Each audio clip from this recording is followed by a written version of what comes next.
Yeah, I think so. Okay. Are you an atheist? Yep. Okay. And are you the kind of atheist that defines it as a lack of belief or that there is no God? Either definitions work for me, but me personally, I'm more of a, I hold the belief that there is no God, so I don't just lack belief in God. Okay. Well, that's the standard and historical definition. Yeah, Okay. So when you talk about evidence, when you ask for evidence, would you agree or not agree that evidence is specific to a worldview or a paradigm? No. How can you have evidence then without a worldview or a paradigm? Well, I mean, what are you asking? Like, do I need to adopt a specific worldview to have? Well, would something be the same evidence in a purely philosophical, naturalistic worldview versus, let's say, Hinduism, where all is an illusion?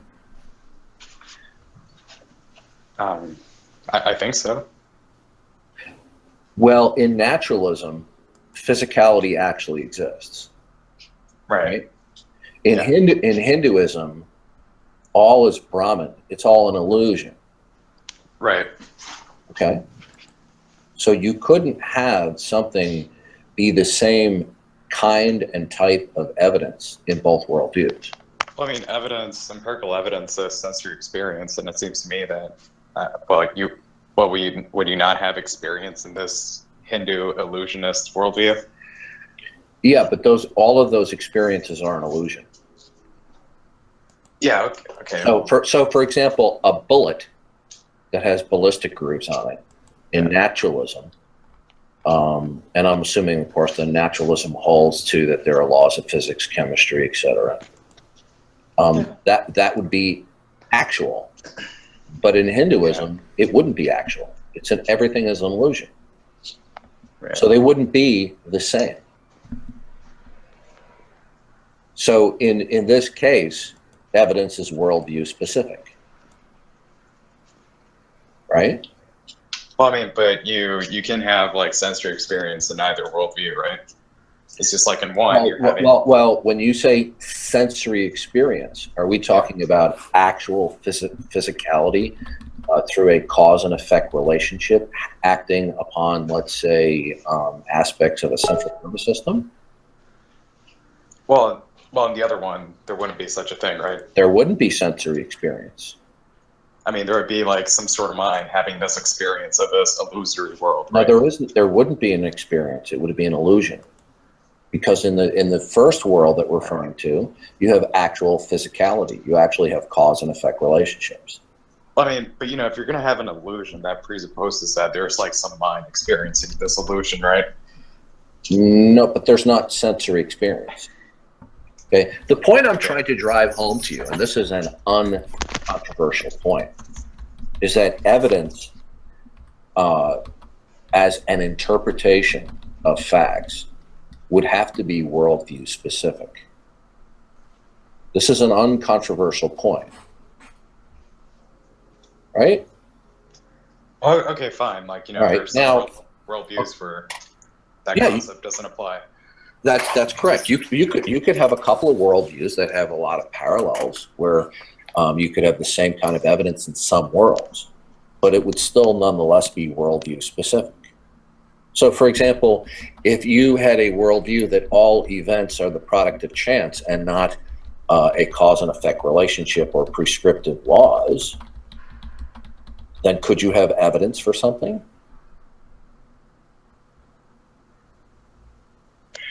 I'm not sure, to be honest. The answer, I don't know. Okay, that's fine. That's an honest answer. Well, the answer is no. In a worldview or a paradigm where all events where there are no causal relationships or connections, then there wouldn't be evidence for anything. You would just have a multiplicity of chance events. So when you ask for evidence of Christianity or God's existence, that's from within your worldview, right? Yeah. Okay. Well, I guess, Okay. So in your worldview, in order to have evidence, there would have to be certain things that would have to be true, right? Yeah, I guess, there would have to be like, thinking beings that have sensory experience, or at least some sort of mental experience. So one of the things that would have to be true is that the actual physical world is actual rather than illusory, right? That would have to be true, wouldn't it? Yeah, or, this Okay, reality. and wouldn't there have to be prescriptive laws? Okay, sure. Yeah. Such as the laws of chemistry, right? All right. Now, in your worldview, when you ask for evidence, is it the case that there are prescriptive laws of nature in order for you to have evidence?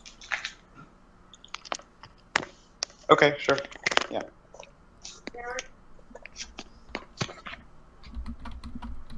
Wait, did you hear me? Hello?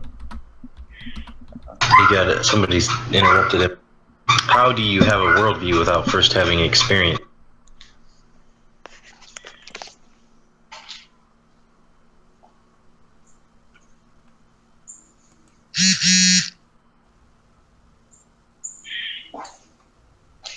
I mean, I get your point.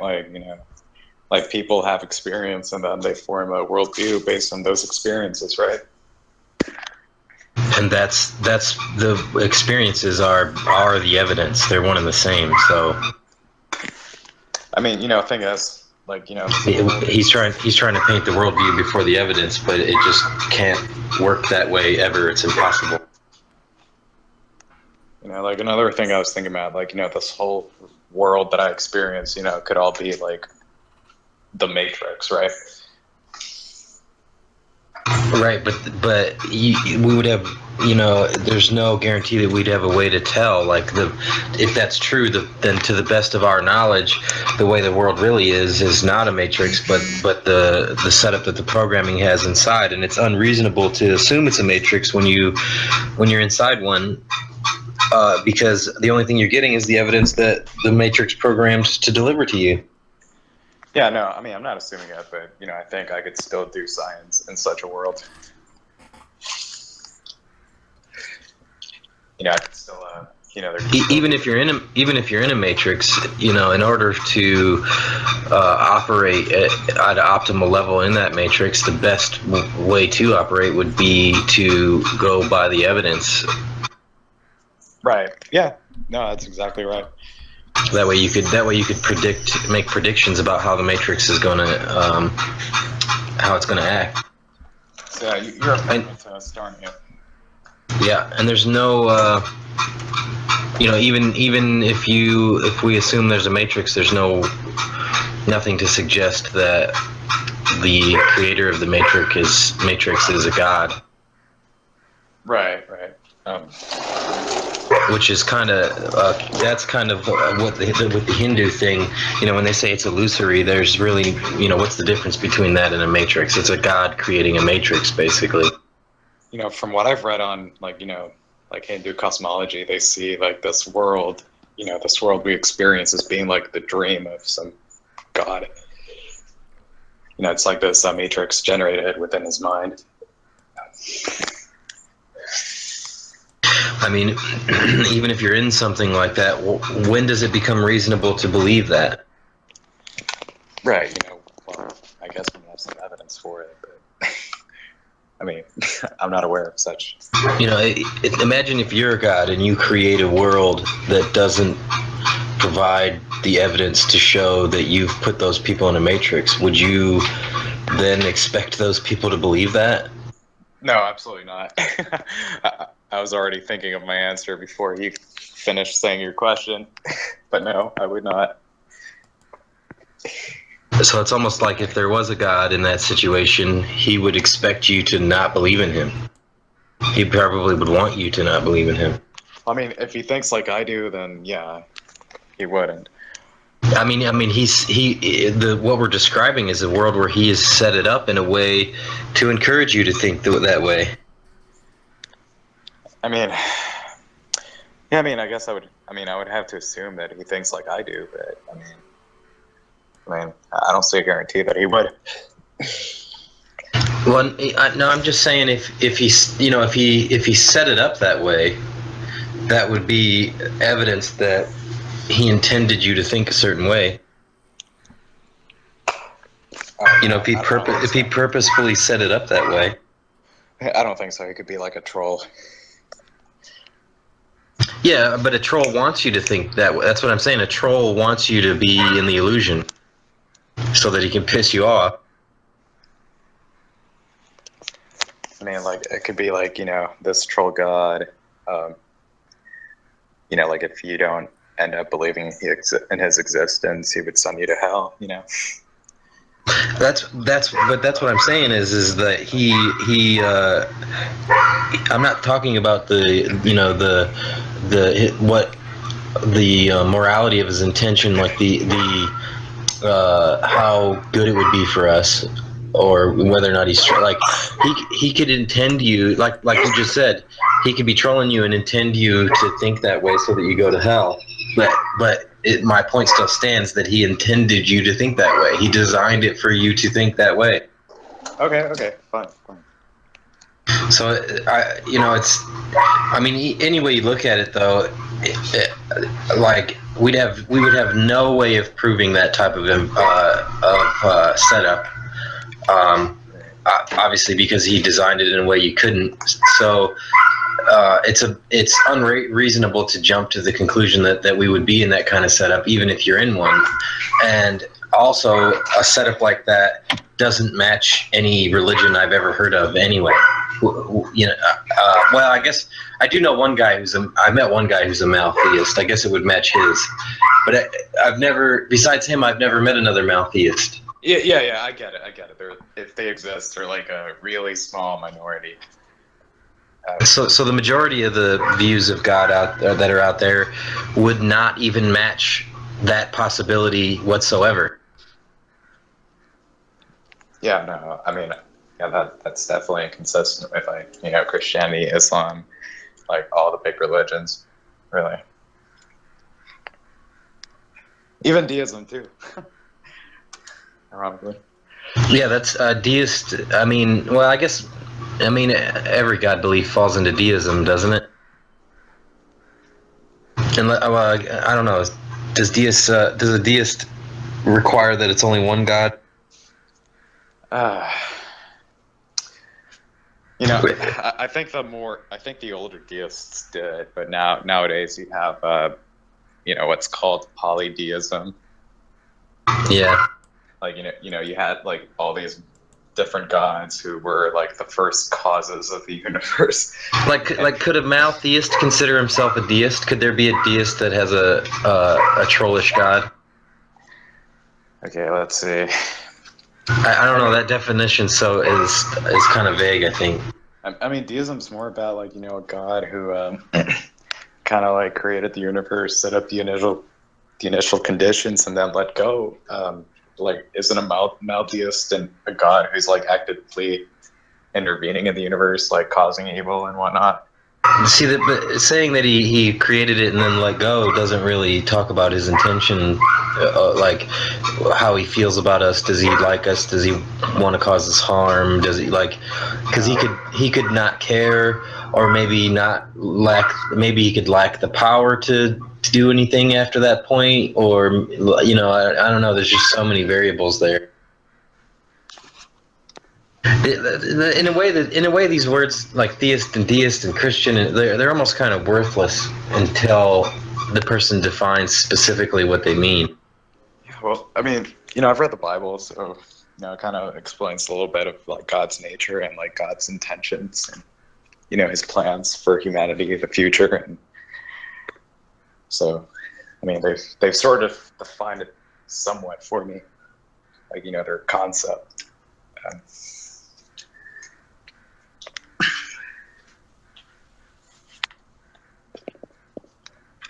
But like, yeah, if I'm talking to a religious person, I would ask him to define or explain his ideas to me. So I mean, I know what he's talking about, right? I bet you if you asked this gentleman here the question that I started with, how do you form a worldview without experience? I wonder how he would. I would bet he would respond with questions that and not even answer it.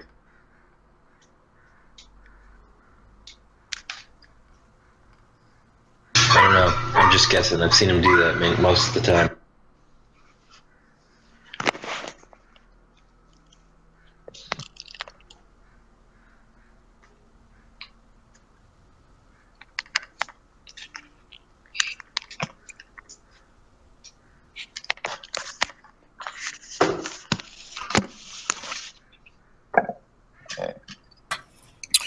All right, I'm back. Sorry about that. Oh, no, it's fine. It's fine.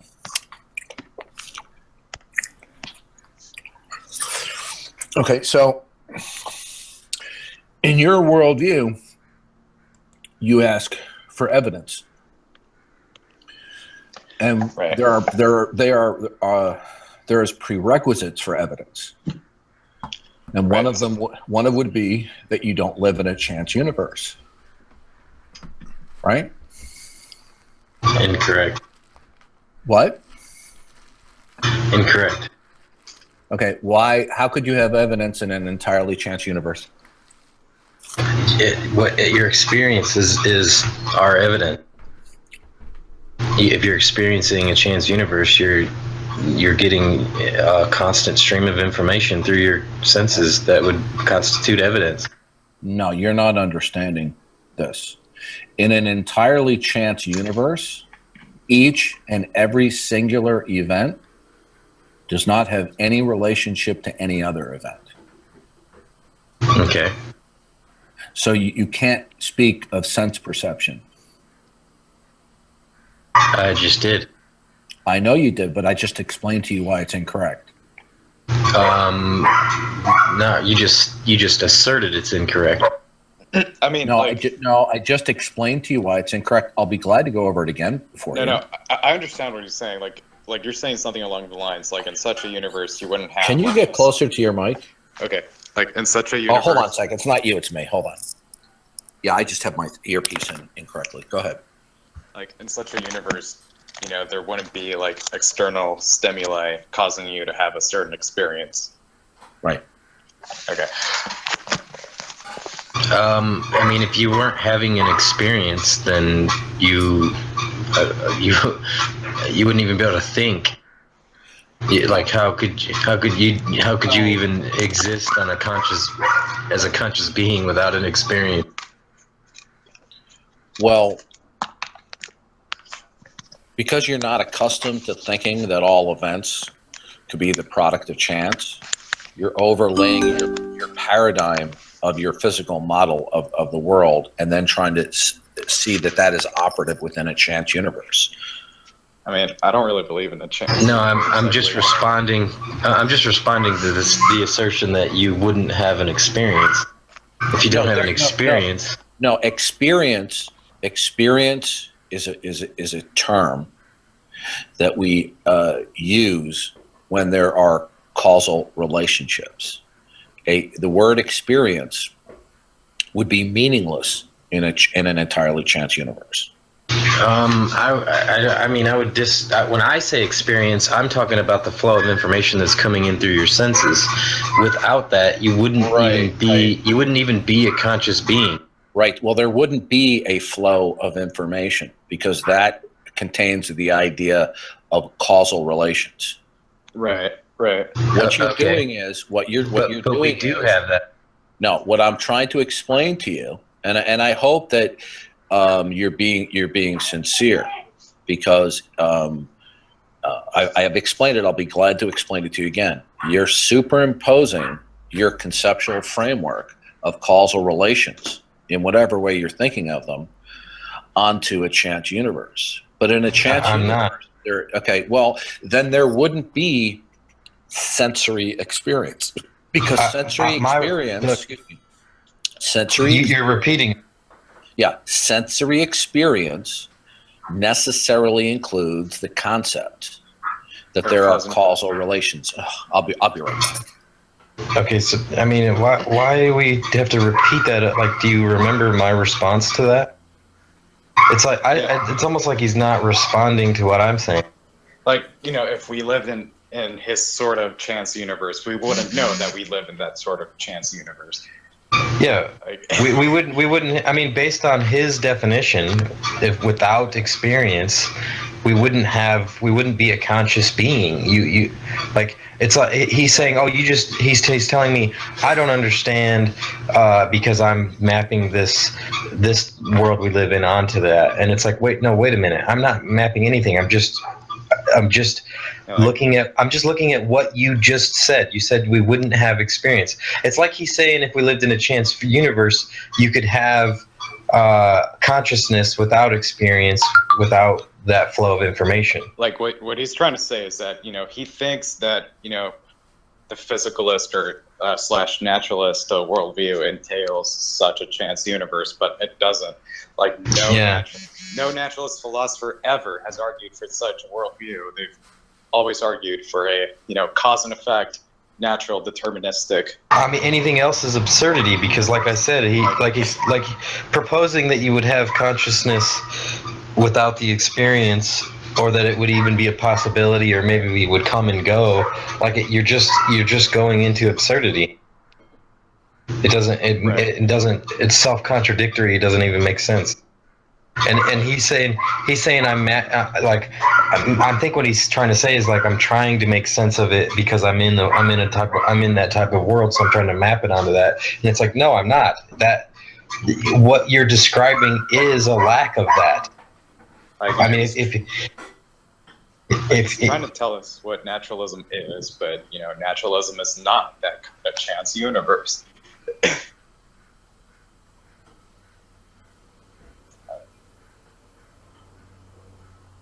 We believe in this. Wait, do you hear me?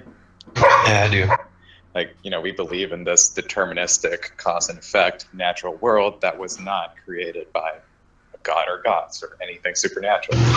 What he's trying to propose is that you're starting with that belief, and that you're then analyzing your evidence or your experience with that baseline, but that's actually backwards. You start with the flow of information coming in, the experience, the sensory input. You start with that before you come to that worldview. Yeah, I mean, I believe in this cause and effect world because I experienced this cause and effect world. Right. Okay. I mean, I could have presupposed that belief, but I don't have to. No, you don't have to. It's confirmed by my experiences anyway. Right. So, Outbound, when you speak of sensory experience, by definition, that entails the concept of causal relations. Why? So you can't have sensory experience in an entirely chance universe. There would be Why not? Individual, I'll explain to you. Sensory experience entails actual cause and effect relationship. Yeah, but you could have a random chance universe that by random chance somebody's having an experience that wasn't caused by anything. You're not understanding. I'm not trying to be condescending to you or not be nice. I think you're not understanding. Well, I'll explain it to you again if you want. No, I think you need to let me explain it to you. When we say an entirely chance universe, we're not in one ear and out the other. Well, listen, this is a subject matter that you're just repeating the same thing over again. Okay, if what I'm saying is that's fine. No, I'm not trolling you. What I'm saying is the same thing to you that you're saying to me. You don't understand it, and you need someone. I do understand it. No, you don't. I'll explain it to you. Why you're no, you need it explained to you. Why don't you stop over talking me? Why don't you stop over talking me and let me explain it to you? This is why our conversations that I've had with you. I'm doing the same thing you are. You're doing it first. I'll explain it to you. Okay, so you're just gonna troll. I'm not. You're trolling me. Would you? You're the one who sat here and repeated the same thing over and over again. No, I'm trying to explain in an even more clear manner so you can understand your incorrect notion. But you won't. That's what I'm trying to do, and you won't let me. Right. You cannot have an experience in an entirely chance universe, because each and every event, each singular independent event, there are no causal relations. You're thinking of a semi-chance universe.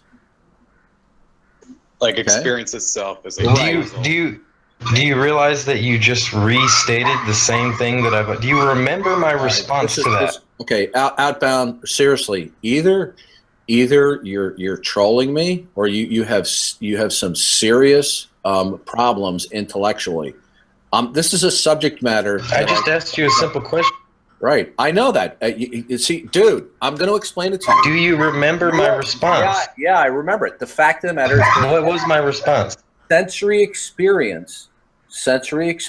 I remember what you said. Okay, good. All right, listen. Do you remember what I said? Dude, I'm not doing this any further with you. You don't know how to converse with people.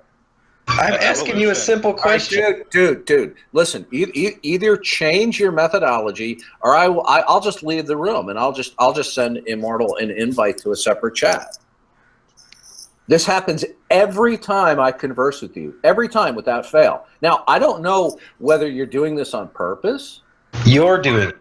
Okay. Yeah, this is like talking to a 12-year-old. No, I know you are, but what am I? I mean, seriously. It is. Okay. It is like talking to a 12-year-old. Okay. All right. Now, sensory experience entails causal relations. Like the process itself is a causal. Right. Causal process. Yeah, the very definition of sensory experience is a causal relationships. Right? Okay, so Immortal, in order to have evidence, you have to have certain prerequisites, right? Right. Yeah, right. I agree, and I think they're met in my worldview. Now, in the Christian worldview, the Christian God is omniscient, omnipotent, and always truth revealing. And in that revelation, he has revealed the prerequisites for there to be evidence at all. Namely, that nature operates in an orderly way, our basic sense perception, our basic cognitive processes operate in a reliable way. So there can be evidence due to the way that the God of the Bible has made physicality. But if you don't start that it is the case that God exists, and yet you insist on evidence, you're going to have to give metaphysical arguments that the prerequisites for evidence actually exist. I mean, you could have a world of cause and effect without a God. Right, but here is the problem. That would be invoking that these prerequisites are brute facts, right? They just exist. In other words, they're not the product of a creator. I mean, are they like brute facts? And well, when I just say a brute facts, they just are, right? They're not continue. They're not. See, so for example, the prerequisites for evidence from within the Christian worldview, in and of themselves, just are not. They're not are. They are put into place, and they're contingent upon the God of the Bible. Right. So, but if you're going to say that those prerequisites for evidence from within your worldview exist, you're going to have to establish that they do exist. Yeah, I agree. It's an issue of any worldview that. Right. And you see, anytime we make anytime we make statements of predication, right? Right. And when we talk with people all the time, in fact, almost all of our statements have unstated premises and concepts. And if we stated all the linear concepts that support those statements, it would be too cumbersome in conversations. Right. Right. But in the great debate over whether God exists or not, when a skeptic comes along and says, no, it is not necessarily the case that the God of the Bible exists or a God exists. Give me evidence. But that presupposes that you can have evidence without it actually being the case that the God of the Bible exists. Well, I mean, I'm open to this notion of God being having a necessary existence if right, but how can you have evidence in your worldview as an atheist? How do you establish that that there are prescriptive laws of nature that would permit you to have evidence? By empiricism and induction. No, that would be circular. No, that would not be circular. Yeah, I'm gonna. Okay, I will explain to you. I'll explain to you why it is. Right. This is a common mistake that people make. Right. Empiricism must necessarily presuppose the uniformity of nature, because if you don't, any activities such as observation, testing, and repeatability are meaningless. All right? So you can't appeal to empirical endeavors as actual support. I mean, I don't see why not. I mean, I get what you're saying. All right, well, we can talk about it, okay? All right? Okay. That's fine. Okay. So if in a world where there were not prescriptive laws, right, and all events were the product of chance, right, then observation, testing, and repeatability would be meaningless. Right. So in order for observation and testing and repeatability to be meaningful, you must presuppose the uniformity of nature. Now, the uniformity of nature is a conceptual framework. It can ebb and flow as to what you want to include in it or exclude at any given moment. So, for example, if you were to observe a series of consistent physical phenomenon over a long period of time, right, but then you were to see a particular deviation in one consistency, right, that would not falsify the uniformity of nature.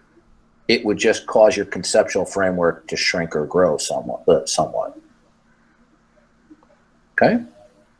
So one must presuppose the uniformity of nature even to speak of the meaningfulness of observation, testing, and repeatability.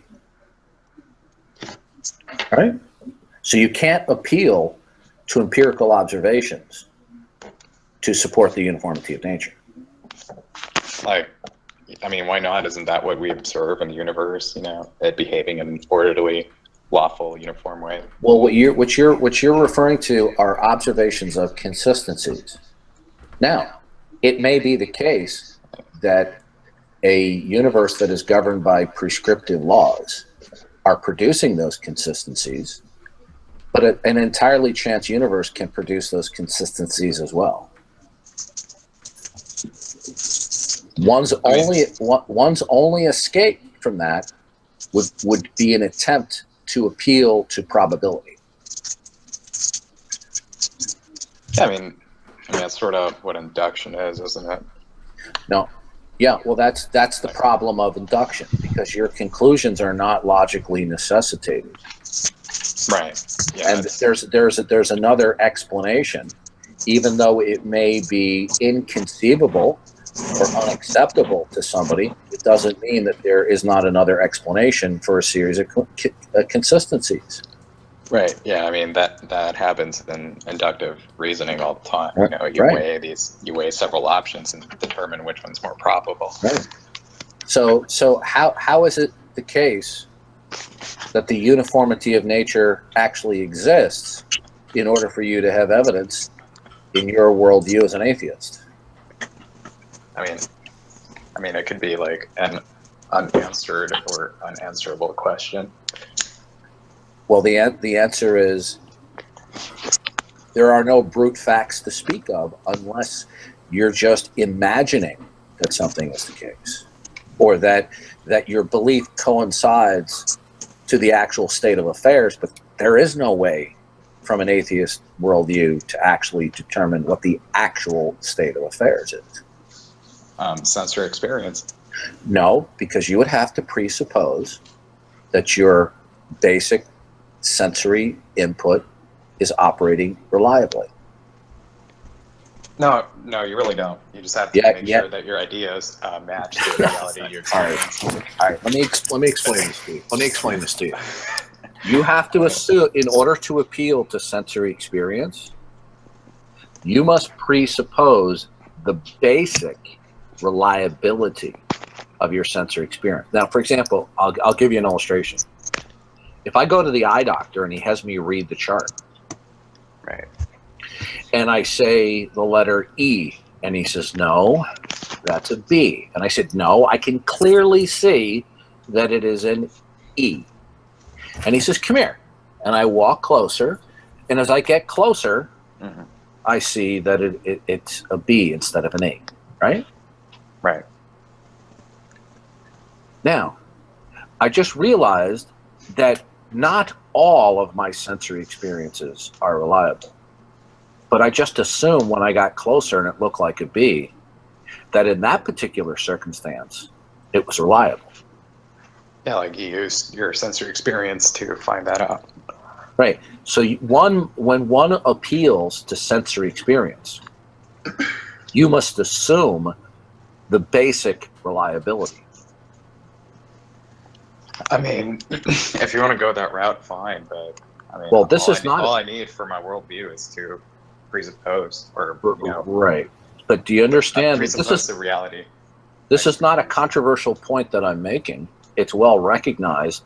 Yeah, in philosophy, right? That one from a philosophical point of view, one must assume the basic reliability of your sense perception. So is it the case that your basic sense perception is reliable? Well, I don't know, and I don't need to assume that either. Well, yeah, you do, because you just told me. No, I don't. Yeah, you do, because. No. All right. Well, I'll explain it to you. I mean, you can keep insisting all you want when I have to assume. Well, I will still stop. Wrong. I will stop insisting, but I'll explain it to you. Okay, fine. Because you appealed to sensory experience as confirmation of something else. You remember that?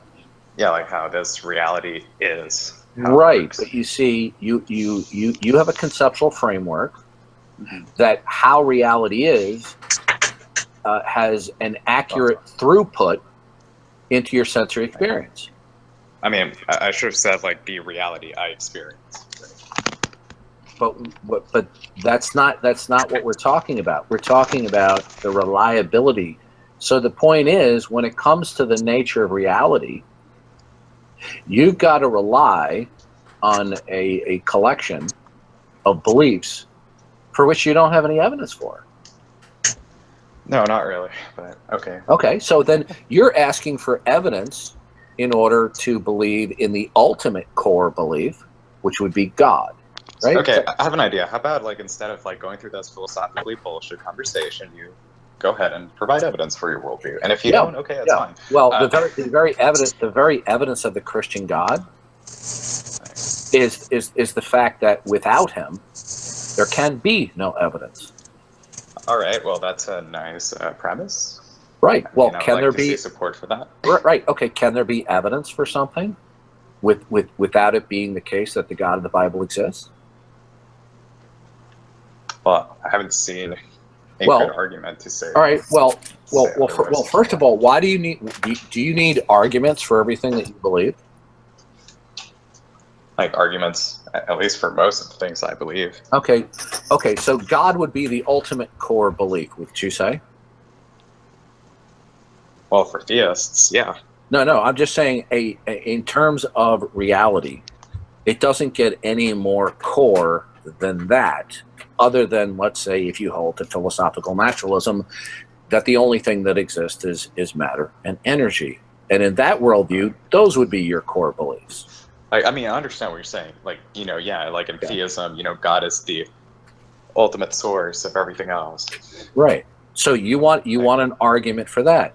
Now, so what you're then saying is You want an argument for my core belief, which is X. Right. And X happens to be God. Right. Now, in the absence of a satisfying argument, you withhold belief that X is the case. Right.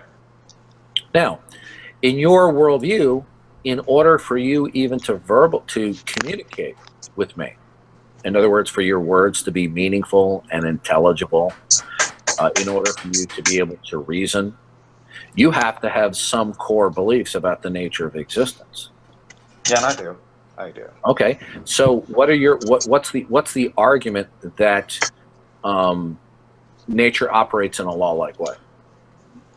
Well, all thousands of years worth of science, experimentation. That's already been rebutted. No, it has not. I'll go. I'll go over it again for you. You can presuppose such a belief before doing science, but then you can do science and confirm that belief. No, in fact, okay. Listen, I'm not trying to sound condescending. This is just the way I talk with everybody, right? So if it comes across this way, I oh no, it's fine. All right.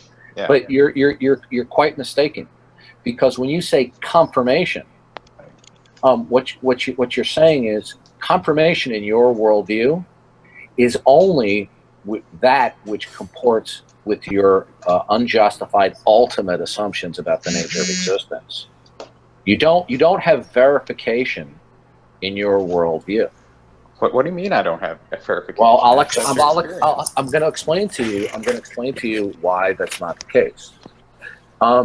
No amount of future predictive success, like putting a man on the moon, doing scientific calculations to put a satellite, let's say, around Jupiter or Saturn, logically necessitates the uniformity of nature. It may be the case that where the uniformity of nature exists, that these future predictive expectations come true.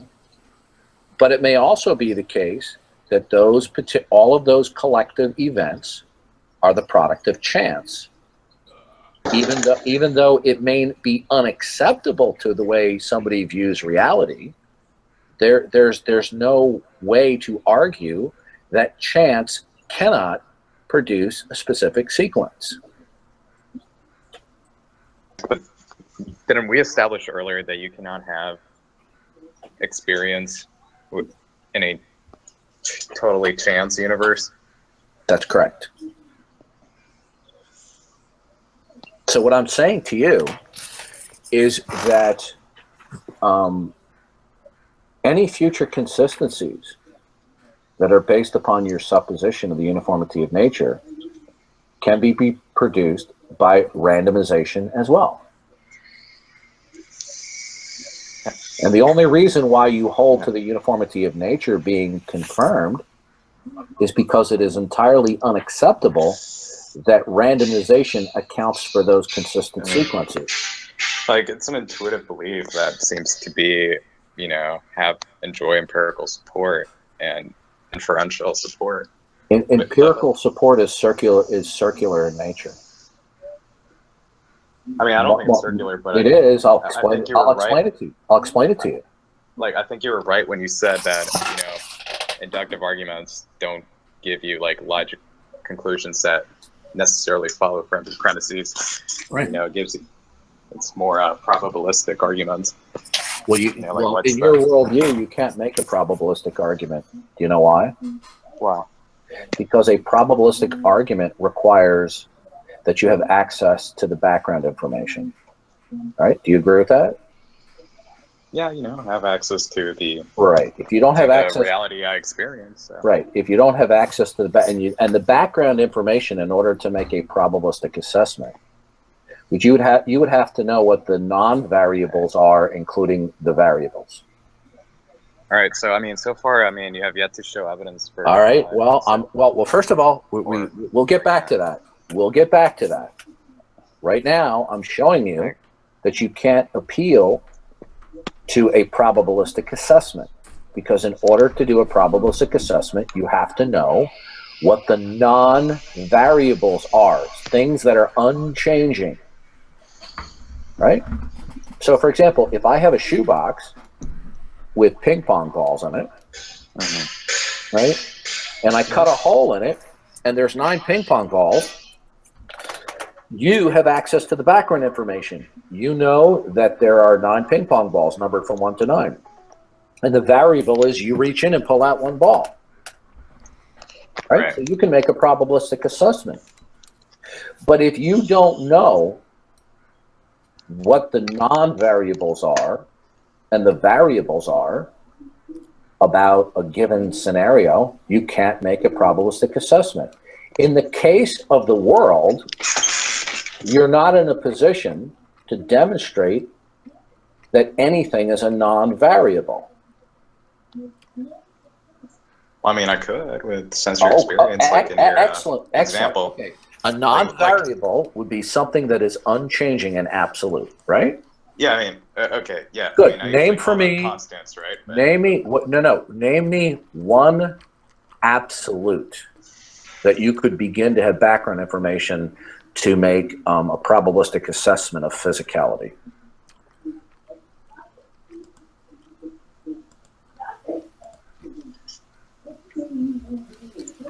Right? I mean, You have to have some absolutes. I can give you some, but that give are me inferred one. inductively. Okay, but that's not necessarily the case, is it? Right.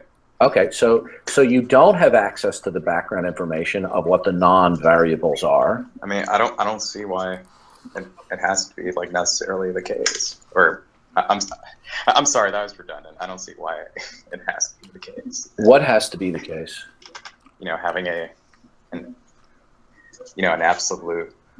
Well, if necessarily all right, okay, all right. If you live in a state of existence of physicality where there are no absolutes, and we just have everything as variables, everything is just changing.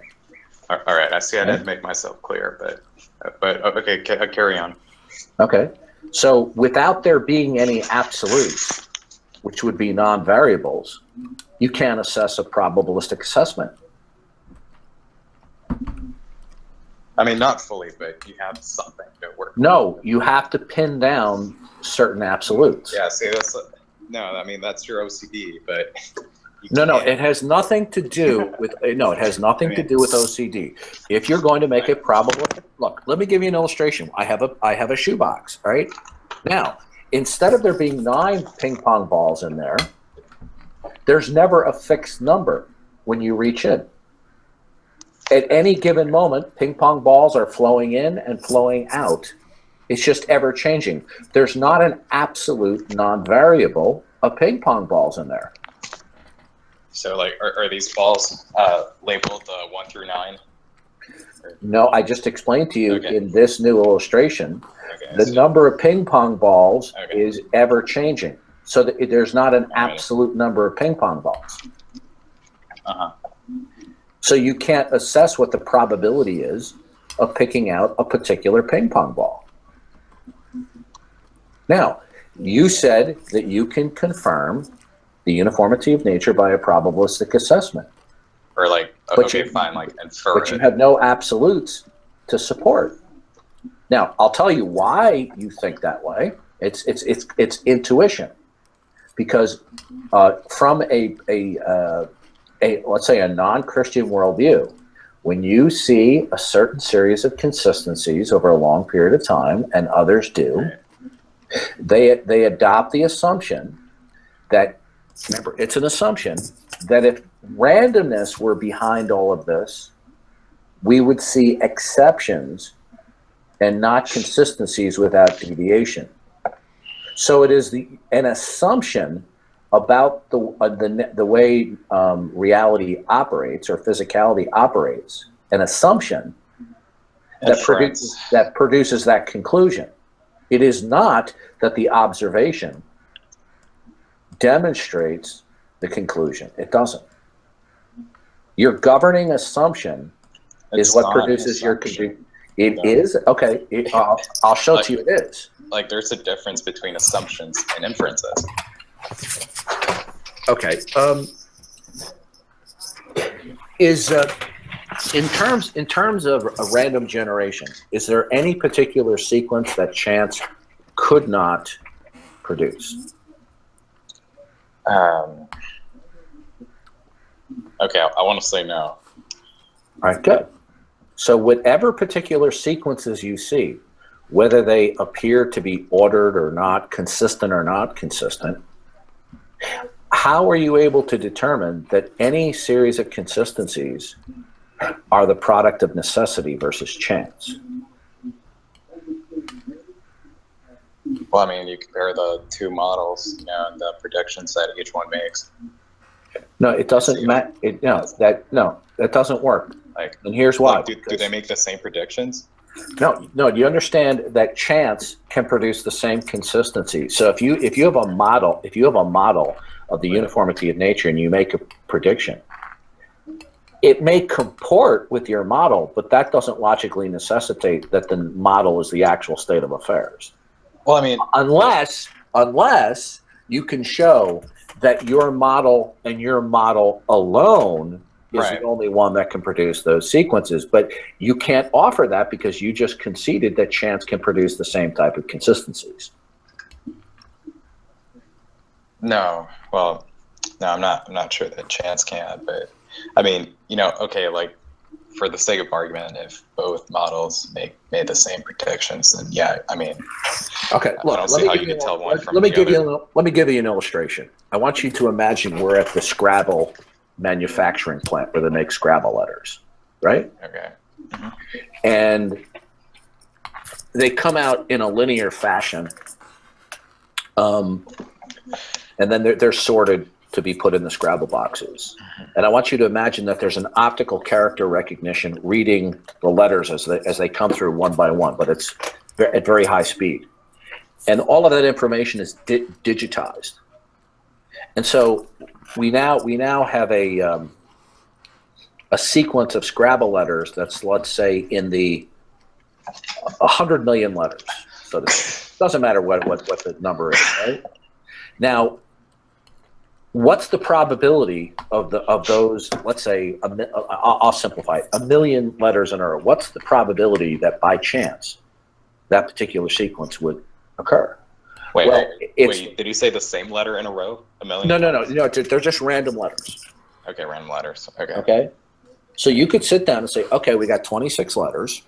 Right. For each letter, it's 1 in 26. So for the letters to be X, J, and B, right, it would be 1 in 26 times 26 times 26. But when it comes to 1 million letters in a row, that would be even lower. It would be beyond right. astronomical. It would be inconceivably astronomical. Would be insignificant compared to what the improbability would be. Okay, but you see, that particular sequence still occurred. Right. But through what we would generalize as a randomization.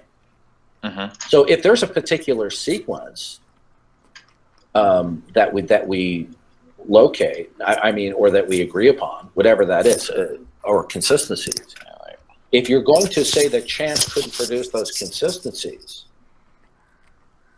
then you're going to have to explain why. And if you don't, then we're stuck with that chance can produce the same type of consistencies.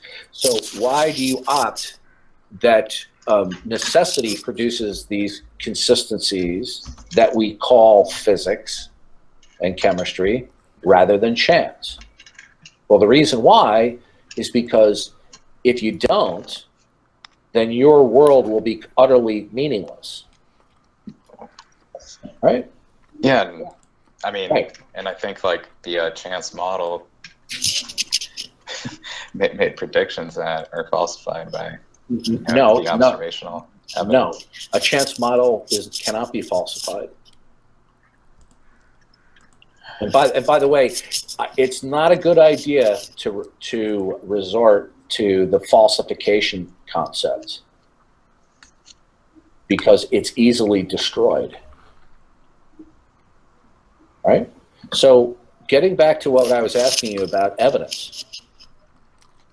since you do not accept that it is the case, you do not accept the Bible as the revelation of God and how he has constructed this world, you claim that there can be evidence for things.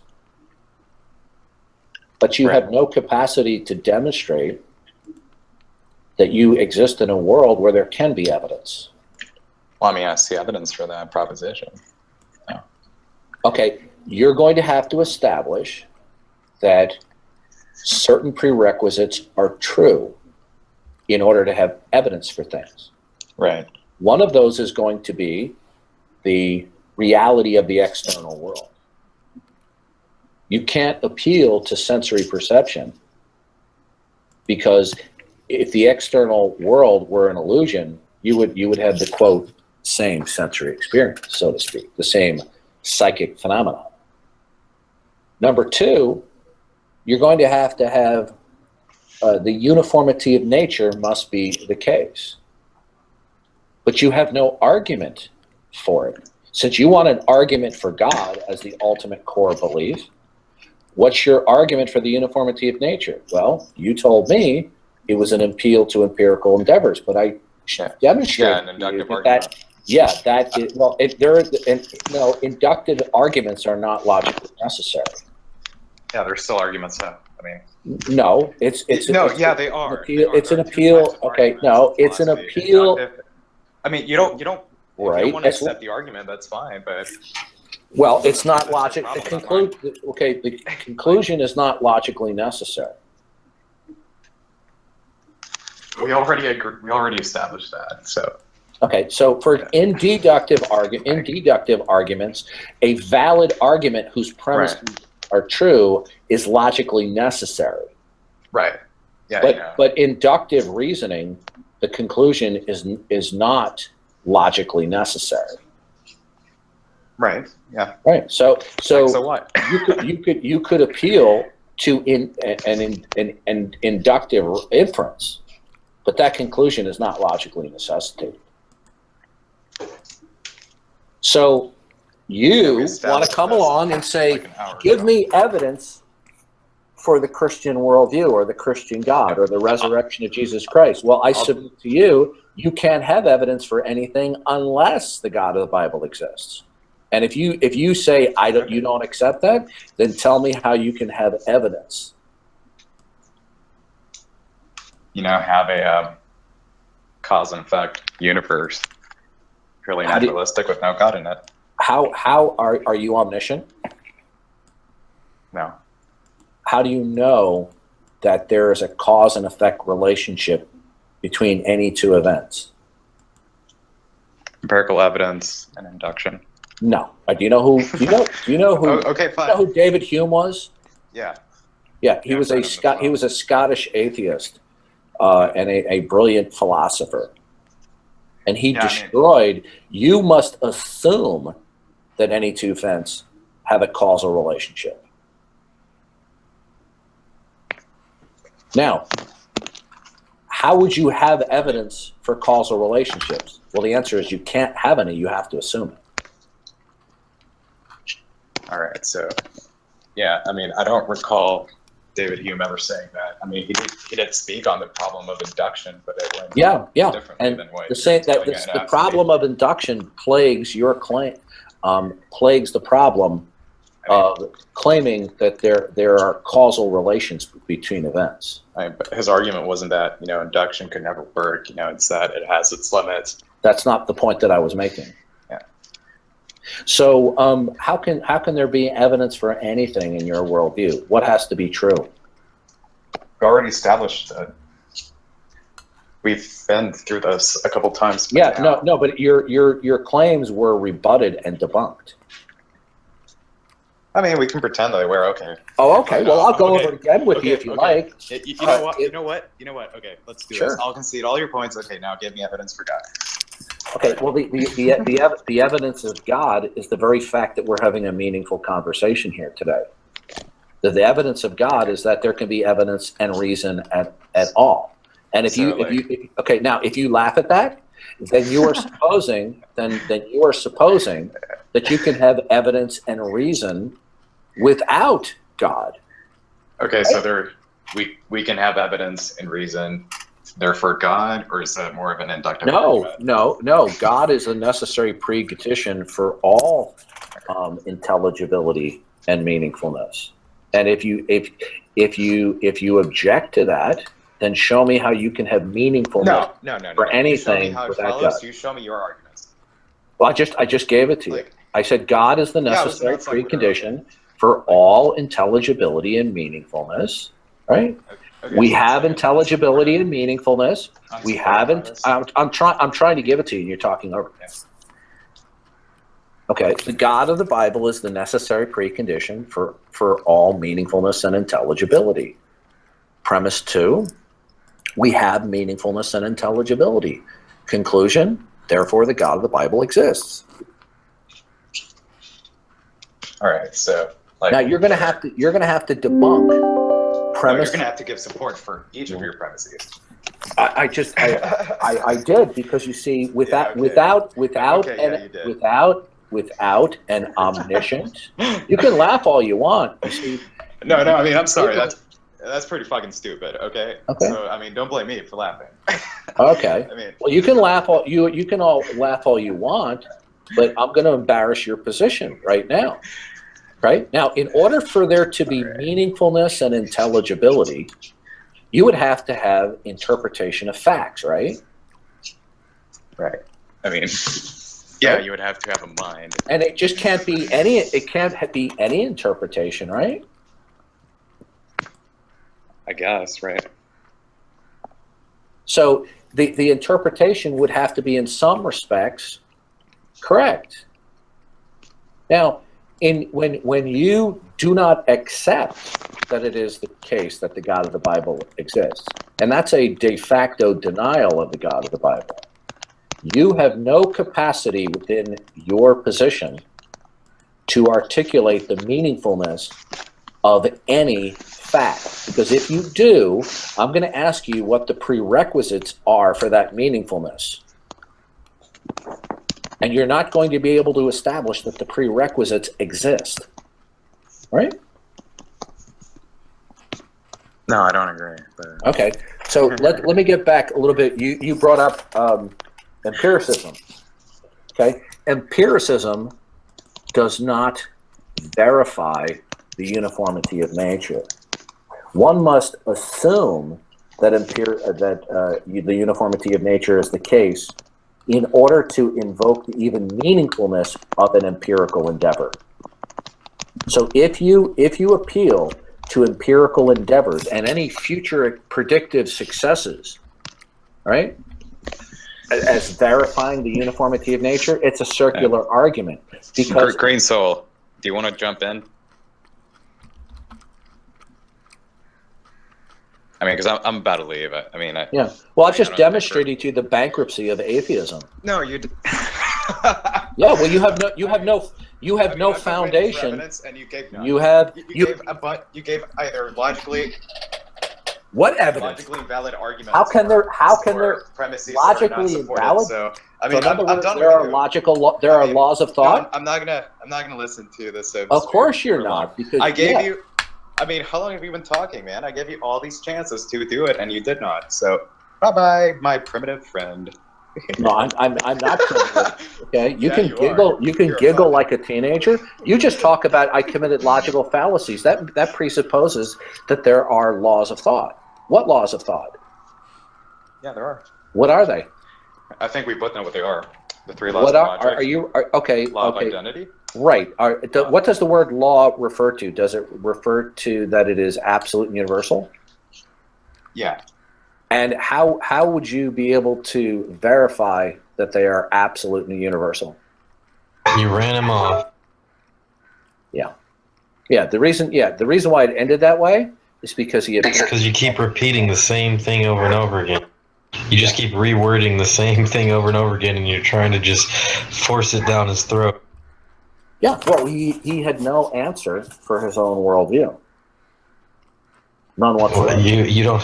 I mean, when you present this idea that there's no basis for logic without God, you're creating circular reasoning because you can't be aware of God without having an experience first. So that would mean there's no basis for anything in any worldview ever. Oh, I'm not opposed to all circular reasoning. I'm just opposed to... Yeah, just the one that supports your Bible. May I finish? Because I would like to have an intelligent... You've had so long already. Don't you get that? Do you ever listen to anybody besides yourself talk? Right. It's hard for me to believe you when you say you know about these things and you've learned about these things when you never listen to anyone. Oh, I listen. No, you don't. Yeah, I do. That's why I responded. See, now you're acting like a 12-year-old. Yeah, you do. No, I don't. Yeah, see, you are doing it again. This is what you do. And why is that a problem in your worldview? You acted like it was a problem when I did it. You're the one who proposes it's a problem. That's because I am holding to the position. Okay, if you hold to that, then why do you not see it's a problem when you do it? Well, actually, I don't do what you do. You do. You just did. All right, I'm not going to waste my time. I know. Now you're going to run off like heathens because you got proven wrong. You can't take criticism. You can't ever admit that you did something. You oppose something that you did yourself and you won't admit it. Okay. The problem I have with you is and how many times the problem you have with me is I'm right.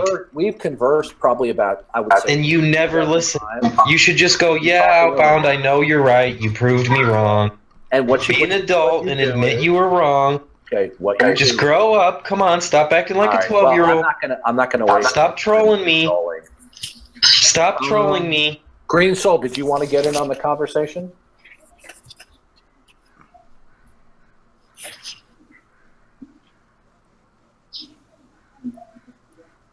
I guess not. Gee, I wonder why. Yeah. See, that's one thing I've noticed about you, Outbound. Yeah, this is what I've noticed about you is you always act like a 12-year-old, and then when people reciprocate the same behavior that you're exuding back to you, you want to point out that they're doing it, but you can't admit you do it. Yeah, goodbye. That was a nice little talk. That was beautiful. Are you still there, Sydney? That was brilliant. It was brilliant, and I hope you got all that. Oh, yeah. Oh, I can't wait to fucking go through that shit. I was on the edge of my seat. You know how hard it was for me to let that go.